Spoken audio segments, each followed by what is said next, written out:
Labas, malonų žiūrovai. Dar praeitame tūkstantmetyje, 1989 metais, grupė jaunų iniciatyvių žmonių išgirdo, kad Taline kuriasi jaunimo rūmai. Jie tą idėją pasigavo ir tokiu būdu Lietuvoje atsirado panaši organizacija.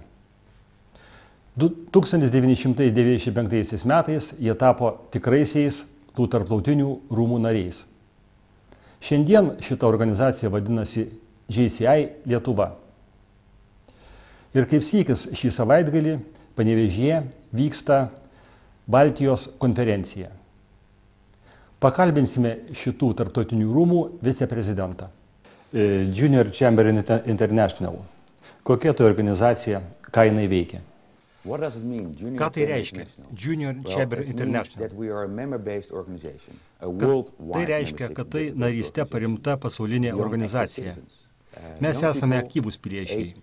Jauni žmonės nuo 18 iki 40 metų iš viso pasaulio siekia tobulinti save kartu dirbdami bendruomenėms. Kas gali būti nariais? Visi. Darbuotojai, bedarbiai, amžius tarp 18 ir 40. Gerai, kokios pagrindinės užduotys? Kadangi tai organizacija, kurioje dalyvauja jos nariai, galima plėtoti darbo, studijų galimybės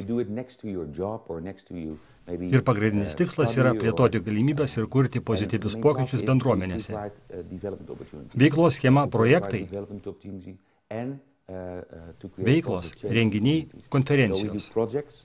Tai yra maži žingsneliai, kurie įgalina tapti mūsų bendruomenę geresnė.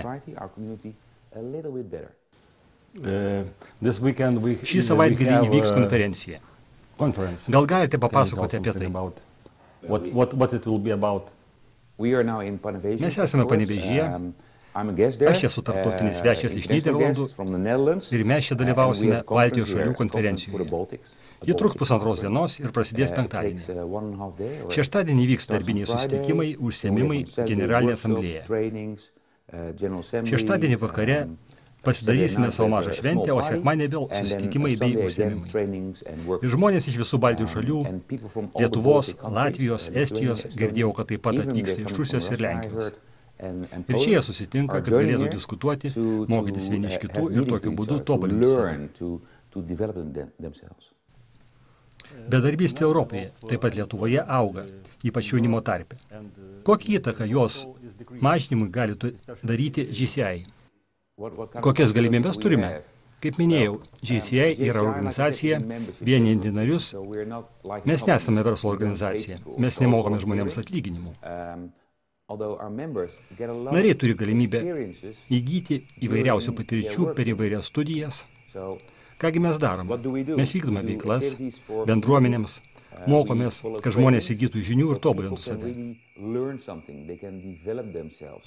Pavyzdžiui, jei jūs esate tik baigę mokyklą ar universitetą, jūs turite galimybę tobulinti save.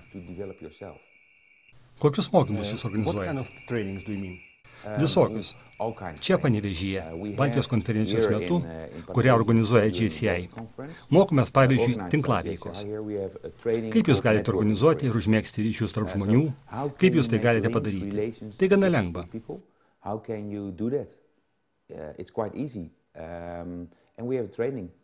Mes to mokėsimės, pas mus atvyks mokytojas iš Latvijos, Rygos. Jis mokė žmonės čia anglų kalba. Todėl bus taip pat galimybė patobulinti anglų kalbos žinias bendradarbiaujant. Tai vienas dalykas. Taip pat mes mokėsimės debatuoti, kaip pateikti argumentus, mokėsimės projektų vadybos, laiko vadybos ir panašių dalykų, kurie padės jums patiems tapti geresniais. Verslininkai labai svarbios savybės yra verslumas ir lyderystė.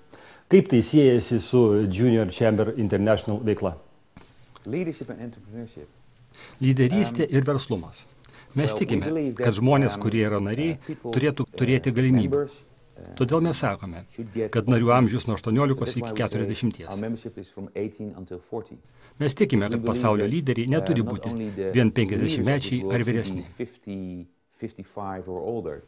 Dar prieš šimtmetį buvo sakoma, kad reikia suteikti galimybę jauniems žmonėms. Mes suteikėme galimybės, įgyvendinant įvairius projektus, kaip pavyzdžiui šita Baltijos šalių konferencija. Jas organizavo jauni žmonės. Jie prisėmė lyderių rolę. Tai maža organizacija, tik 16 narių. Ir jie suorganizavo konferenciją dalyviams iš keleto šalių. Ir vienas iš pasaulio prezidentų, kuris atvyksta, Larsas Hošlundas, iš Danijos. Ir sakys kalbą. Visą tai jie suorganizavo.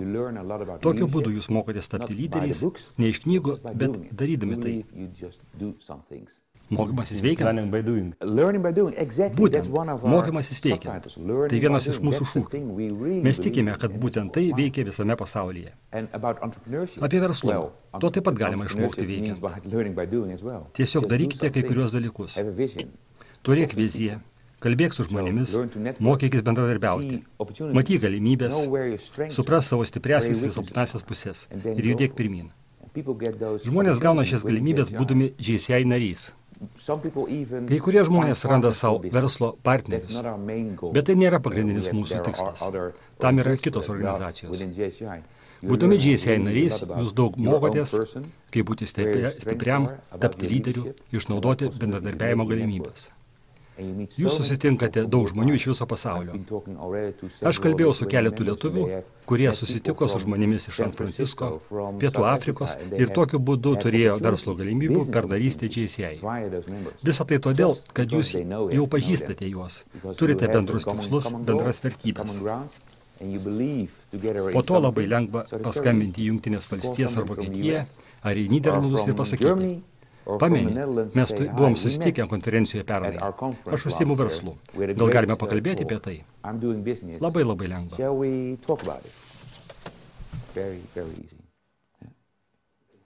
Prašau keletą žodžių apie šalis narės.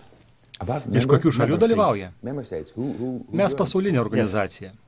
Pavyzdžiui, aš esu iš Nyderlandų. Tai maža šalis kitame Europos pakraštyje netoli jūros. Europoje mūsų narės yra 34 šalys. Pasaulyje narės yra 150 šalių. Mūsų amžius yra beveik 100 metų. Pradžioje mes įsikūrėme St. Louis'e, Jungtinėse Amerikos valstijose, 1915 metais. Nuo to meto išaugome iki 150 šalių su beveik 200 tūkstančių narių ir 5 tūkstančiais organizacijų, kadangi žmonės būrėsi į vietinės organizacijas. Tai vyksta nuo Japonijos iki Pietų Afrikos, Kanados iki Lietuvos. Ar matote skirtumus tarp narių Lietuvoje, Latvijoje, Estijoje ir Nyderlanduose? Latvija, Estonija, Netherlands. Ir taip ir ne. Pradėkime nuo ne.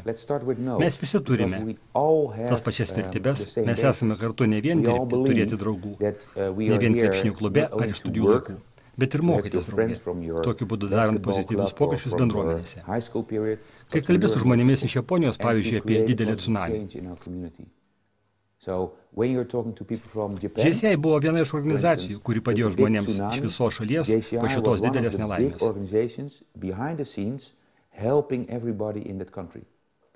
Panašus dalykai vyko ir Haityje, kai buvo organizuojama pagalba.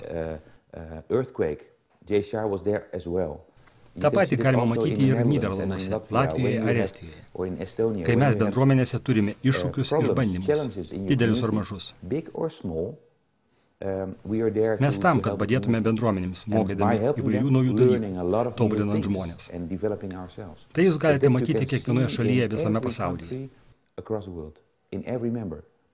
Mes esame skirtingi, nes kalbame skirtingomis kalbomis. Yra kultūriniai skirtumai. Bet tai taip pat neįkainojama patirtis. Patirtis dirbant su žmonėmis, kurie turi kultūrinius skirtumus. Tai padeda tobulinti save, kuriant naujas darbo vietas, padedant augti patiems kaip asmenybėms. Gal truputėlį smulkiau apie JCI Nyderlanduose. Kaip ši organizacija veikia? Pradžioje gal reikėtų pasakyti, kad dabar, nors ir esu Nyderlandų pilietis, esu kaip pasaulinio GCI direktorato narys. Kitaip sakant, nesu Olandas šiuo atveju tarptautinis žmogus. Pernai aš buvau nacionalinės Nyderlandų GCI organizacijos prezidentas. Tai organizacija, kuri vienija beveik 2,5 narių. Labai stipri jauna organizacija, taip pat veikianti tarptautiniu mastu. Mes darome daug dalykų tarptautiniu mastu, nuo daugelių smulkių veiklų Nyderlandų bendruomenėse iki didelių dalykų. Smulkus dalykai, pavyzdžiui, kalėdos, mažyliams ir mokyklinukams.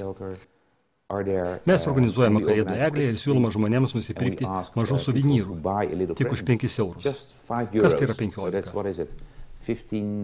Beveik 20.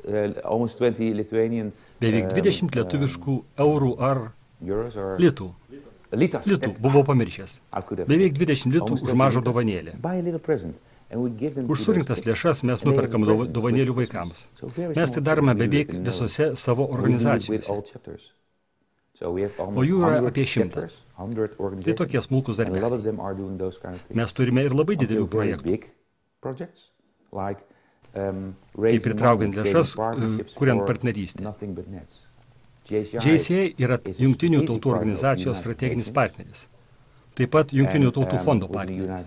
Tokiu būdu drauge mes galime vykdyti tikrai labai didelius projektus. Skiriamos lėšos, pavyzdžiui, pirkti vaistams nuo maliarijos. Mes juos siunčiame į Afriką. Mes atliekame tokius dalykus. Mažas veiklas vietinėse bendruomenėse, kaiminystėje, iki tikrai didelių dalykų, bendradarbiaujant su jungtinėmis tautomis.